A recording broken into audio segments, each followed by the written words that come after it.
एक राजा वन विहार के लिए गया। शिकार का पीछा करते करते रात्रि हो गई और वह राह भटक गया। घने जंगल में जा पहुंचा। अंधेरा होने के कारण उसे रास्ता साफ नहीं दिखाई दे रहा था। रात हो गई। जंगल के हिंसक पशु दहाड़ने लगे। राजा डरा और रात्रि बिताने के लिए किसी आश्रय की तलाश करने लगा। ऊंचे पेड़ पर चढ़कर देखा, किसी झोपड़ी में एक दीपक जलता दिखाई दिया। राजा उसी दिशा में चल पड़ा और एक गरीब की झोपड़ी में जा पहुंचा। अपने को एक राह भूला पथिक बताते हुए राजा ने उस व्यक्ति से एक रात निवास कर लेने की आज्ञा मांगी। गरीब उदार मन वाला था। उसने प्रसन्नता पूर्वक ठहराया। घर में जो कुछ खाने को था देकर उसकी भूख मिटाए। स्वयं जमीन पर सोया और अतिथि को आराम से नींद लेने के लिए अपनी चारपाई दे दी। राजा ने भूख बुझाई, थकान मिटाए और गहरी नींद सो गया।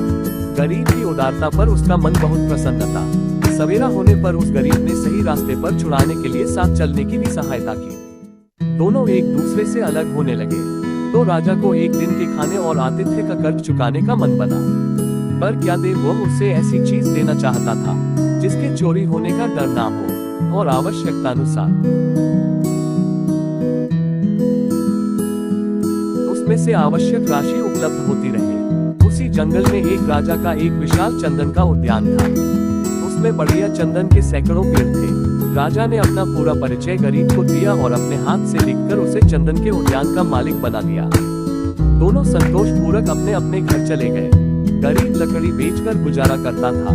इसने लकड़ी का कोयला बनाकर बेचने में कम श्रम लगने तथा अधिक पैसा मिलने की जानकारी प्राप्त कर ली थी। वही योजना अपनाए और बड़े आसानी से कोयला बनने लगा। उसने एक के बजाय दो फेरी निकट के नगर में लगाने आरंभ कर दी ताकि दूनी आमदनी होने लगे। वह बहुत प्रसन्न था। अधिक पैसा मिल जाने पर उसने अधिक सुविधा सामग्री खरीदने आरंभ कर दी और अधिक मौज से रहने लगा। 2 वर्ष में चंदन का प्रायः पूरा उद्यान कोयला बन गया। एक ही पेड़ बचा। एक दिन वर्षा होने से कोयला भीग गया और कोयला ना बन सका। कुछ प्राप्त करने के लिए पेड़ से एक लकड़ी काटी और उसे ही लेकर नगर गया। लकड़ी में से भारी सुगंध आ रही थी।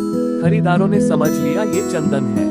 कोयले की तुलना में 10 गुना अधिक पैसा मिला। सभी उस लकड़ी की मांग करने लगे। कहा कि भीगी लकड़ी के कुछ कम दाम मिले हैं, सूखी होने पर उसकी और भी अधिक कीमत देंगे। गरीब पैसा लेकर लौटा और मन ही मन विचार करने लगा, ये लकड़ी तो बहुत कीमती है। मैंने इसके कोयले बनाकर बेचने की भारी भूल की। यदि लकड़ी काट कर बेचता तो कितना अधिक धन मिलता और इतनी संपत्ति कर लेता जो पीढ़ियों तक काम देती। राजा के पास जाने और अपनी मूर्खता दर्शाने में कोई मतलब नहीं था।